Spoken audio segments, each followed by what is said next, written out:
So last time on Pokemon Platinum, we talked about allotropic speciation with these guys right here, Shellos and Gastrodon, and how a geographic barrier, in this case Mount Coronet, which is a mountain, separated these two and prevented them from being able to make contact, and thus they started to change their forms, which we can see right here.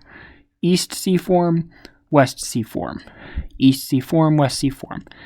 And the thing is that no matter how you do it, a West C Shellos will always evolve into a West C Gastrodon, while an East C Shellos will always evolve into an East C Gastrodon.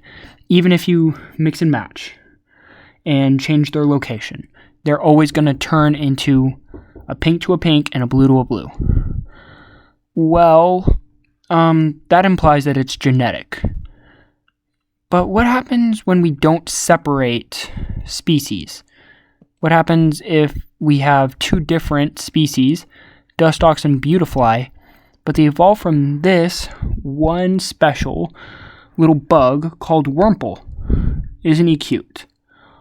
And Wurmple, there's no differences between Wurmple on any geographic. If you get one Wurmple, it's going to look identical to another Wurmple halfway across the world. That being said, it's still able to evolve into different types, mainly into Silicoon and then into Beautifly, or Cascoon and then into Dustox. And this evolution, it isn't triggered by geographic differences. You're not going to get a Cascoon only if you're on the west side of the mountain, and you're not going to get a Silicoon only if you're on the east side of the mountain.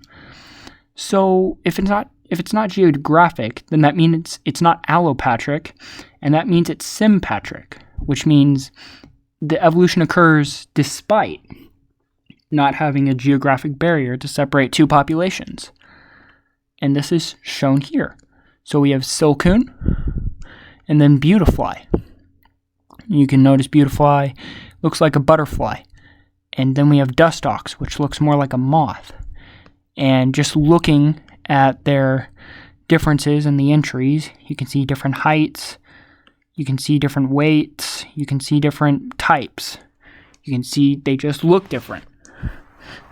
So it's fair to say that these two are very different, despite originating from the same Wurmple. And like I said, this is sympatric speciation, and the populations they change, they split off, originally at Silcoon and then Cascoon, because of reasons other than geographic. In this case, it's to exploit different resources. So, let's look at Beautifly real quick. You can notice in the last two words of there, it says collecting pollen. And that makes sense. Butterflies in the real world, they collect pollen, they collect nectar. Well, yeah, they visit flowers. But what about Dustox?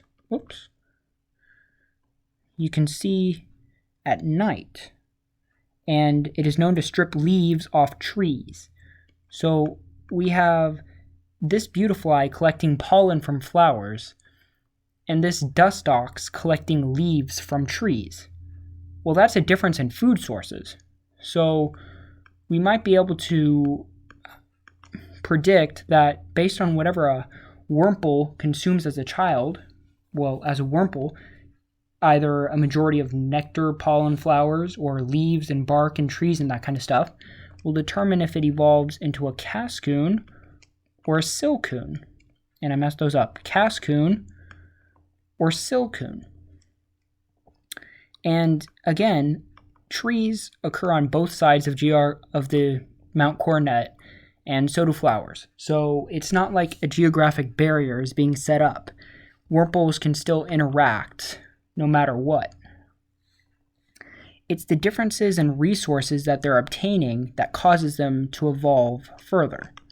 And this isn't a perfect example of sympatric speciation, since, they're still being connected by the Wurmple. They aren't totally independent breeding species yet, but it is a good example of sympatric in action. Any Wurmple can become either a Silcoon or a Cascoon, and then into dustox or beautifly.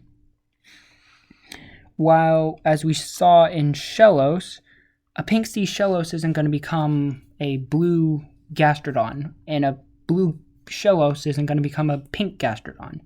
No matter what, it's just genetic.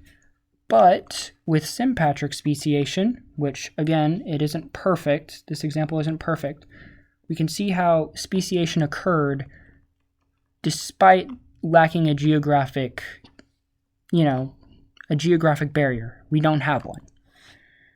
And that's pretty neat because this happens fairly rarely in nature. Like, you really need to keep populations separate from breeding. That's the ultimate goal of speciation, and the easiest way to do that is just to keep them from making contact with each other. Makes sense. But the other way this happens is just to, keep them from breeding in other ways. A big sympatric speciation occurs a lot in insects, because insects, they often have very specific lifestyles. Stuff like the fig wasp or the fig fly, they only nest in certain species of figs, only at certain temperatures, etc.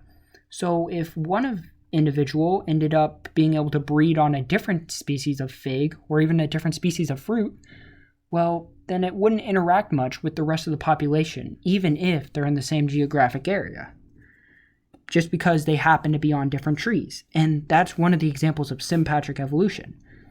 And we can assume that something similar is happening with Wurmple. And if there ever occurs enough mutation so that the breeding between beautifly becomes different than dustox, then we might end up with two different Wurmples, which aren't the same species. So that's really interesting, and I hope you learned about it. That's all for me, so goodbye.